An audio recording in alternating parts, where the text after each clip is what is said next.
తెలంగాణ రాష్ట్ర ప్రభుత్వం అసెంబ్లీలో బడ్జెట్ ప్రవేశపెట్టింది. డిప్యూటీ సీఎం ఆర్థిక మంత్రి భట్టి విక్రమార్క శాసనసభలో పూర్తిస్థాయి పద్దు ప్రవేశపెట్టారు. 2,91,159 కోట్ల బడ్జెట్ను సభ ముందు తీసుకొచ్చినట్టుగా తెలిపారు. దీనిలో మూలధన వ్యయం 33,487 కోట్లుగా పేర్కొన్నారు. రైతులు పండించే సన్నాలకు 500 రూపాయల బోనస్ ఇస్తామన్నారు. ఆయిల్ ఫామ్ సాగు చేసే రైతులకు అవసరమయ్యే సాయం అందిస్తామన్నారు భట్టి విక్రమార్క. త్వరలో జాబ్ క్యాలెండర్ ప్రకటిస్తామన్న ఆర్థిక మంత్రి హైదరాబాద్ అభివృద్ధికి భారీగా నిధులు కేటాయించామన్నారు. రైతు భరోసా పథకం కింద ఎకరాకు 15,000 ఇవ్వాలని తమ లక్ష్యమని చెప్పారు. మహిళల కోసం 500 రూపాయలకే గ్యాస్ సిలిండర్ అందిస్తామన్నారు. అలాగే ఇప్పటికే రాష్ట్ర వ్యాప్తంగా మహిళలకు ఉచిత బస్సు ప్రయాణ సౌకర్యం కల్పించామన్నారు. గృహజ్యోతి పథకం కింద 200 యూనిట్లలోపు బిల్లులు మాఫీ చేస్తున్నామని చెప్పారు. ఇకపోతే ఇందిరమ్మ హౌసింగ్ స్కీమ్ కింద అర్హులైన ఎస్సీ ఎస్టీలకు 6 లక్షలు, మిగతా వారికి 5 లక్షలు మంజూరు చేసేందుకు నిర్ణయం తీసుకున్నామని చెప్పారు. అరకొర రుణమాఫీలా కాకుండా రైతుకు నిజమైన మేలు జరగాలనే ఉద్దేశంతో మా ప్రభుత్వం ఒకేసారిగా 31,000 కోట్ల రుణమాఫీ చేయాలని సంకల్పించింది. చేతగా నమ్మకు మాటలు ఎక్కువ అన్నట్లు రుణమాఫీలో పూర్తిగా విఫలమైన గత ప్రభుత్వ నాయకులు మా చిత్తశుద్ధిని శంకిస్తూ ప్రజలను తప్పుదోవ పట్టించేందుకు శతవిధాలా ప్రయత్నించారు. ఇంకా ప్రయత్నిస్తూనే ఉన్నారు.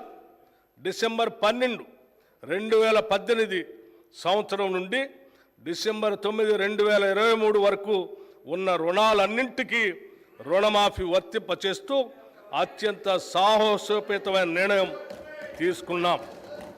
తీవ్ర ఆర్థిక సంక్షోభంలో అధికారం అందుకున్న మేము తగిన ప్రణాళికతో పొదుపుతో ఇచ్చిన మాట ప్రకారం 2 లక్షల రూపాయల రుణమాఫీకి అవసరమైన 31,000 కోట్ల రూపాయలను సమీకరించుకుంటున్నాం.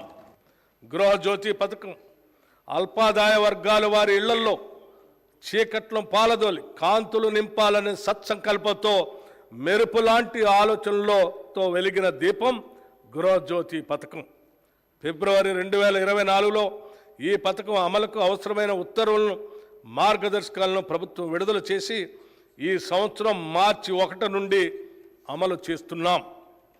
200 యూనిట్ల కంటే తక్కువ విద్యుత్తుని వినియోగించుకునే గృహాలకు ఉచిత విద్యుత్ అందించడం ఈ పథకం ప్రధాన లక్ష్యం. ప్రజాపాలన, ప్రజాసేవ కేంద్రాల ద్వారా వచ్చిన దరఖాస్తులను స్వీకరించి అర్హులైన వారందరికీ ఈ ఉచిత విద్యుత్ పథకం అమలు చేస్తున్నాం. 500 రూపాయలకే గ్యాస్ సిలిండర్.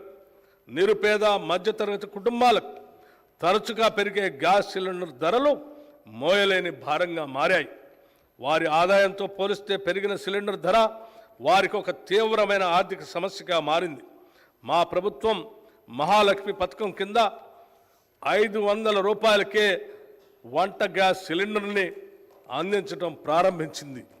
ఈ పథకం ద్వారా ఇప్పటి వరకు 39,57,637 కుటుంబాలకు లబ్ధి చేకూరింది. ప్రభుత్వం ఈ పథకానికి ఇప్పటి వరకు 200 కోట్ల రూపాయలు వెచ్చించింది.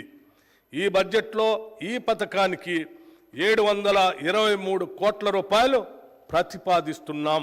ఈ పథకం ద్వారా పేదల ఇళ్లను కట్టుకోవటానికి 5 లక్షల రూపాయలు ఆర్థిక సహాయం చేయాలని అందించాలని నిర్ణయించాం. ఎస్సీ ఎస్టీ లబ్ధిదారులకి 6 లక్షల రూపాయలు చెల్లిస్తాం. 2024-25 ఆర్థిక సంవత్సరంలో ప్రతి నియోజకవర్గంలో కనీసం 3,500 ఇళ్ల చొప్పున మొత్తం 4,50,000 ఇళ్ల నిర్మాణానికి సహకారం అందించాలని నిర్ణయించాం. ఈ పథకం కింద నిర్మించే ఇళ్లు కనీసం 400 చదరపు అడుగుల విస్తీర్ణంతో ఆర్సీసీ కప్పుతో వంటగది, టాయిలెట్ సౌకర్యం కలిగి ఉంటాయి. హైదరాబాద్ నగరం ఎదుర్కొంటున్న తీవ్ర సమస్య ట్రాఫిక్ స్తంభన. ప్రైవేటు వాహనాల వినియోగం తగ్గించి పబ్లిక్ ట్రాన్స్పోర్ట్ వ్యవస్థని పటిష్టపరచడం ద్వారా ఈ సమస్యను అధిగమించడానికి అవకాశం ఉంది. దానిలో మెట్రో రైలు వ్యవస్థ అతి ముఖ్యమైనది. ప్రస్తుతం 3 ట్రాఫిక్ కారిడార్లలో మెట్రో సౌకర్యం ఉంది. మెట్రో మొదటి దశలో కలిగిన అనుభవాల దృష్ట్యా ప్రభుత్వం 2వ దశ ప్రతిపాదనలను సమీక్షించి వాటిని సవరించి కొత్త ప్రతిపాదనను రూపొందించింది. వివిధ వర్గాల అవసరాలను తీర్చడంతో పాటు నగరంలోని అన్ని ప్రాంతాలు సమానంగా అభివృద్ధి చెందాలన్న లక్ష్యంతో ప్రభుత్వం 78.4 కిలోమీటర్ల పొడవు ఉన్న 5 ఎక్స్టెండెడ్ కారిడార్లను 24,042 కోట్ల రూపాయలతో అభివృద్ధి పరుస్తుంది. అభయహస్తం 6 హామీలకు సంబంధించి మహిళలను మహాలక్ష్మిగా గౌరవించడం మన సంస్కృతి. మహాలక్ష్మి పథకం కింద తెలంగాణ రాష్ట్రంలోని మహిళలందరికీ టీజీఆర్టీసీ నడిపే బస్సుల్లో ఉచిత ప్రయాణ సౌకర్యం కల్పించాం. ప్రయాణించే దూరం పైన, ప్రయాణించే పర్యాలపైన ఎటువంటి పరిమితి లేదు. ఈ పథకాన్ని ఇప్పటి వరకు 68.60 కోట్ల ప్రయాణాలను మహిళలు ఆర్టీసీ బస్సుల్లో ఉచితంగా చేశారు.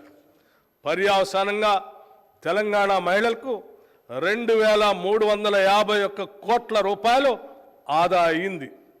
ఈ ఉచిత బస్సు సౌకర్యంతో రాష్ట్రమంతా మహిళల్లో హర్షాతిరేకాలు వెల్లువిరుస్తున్నాయి.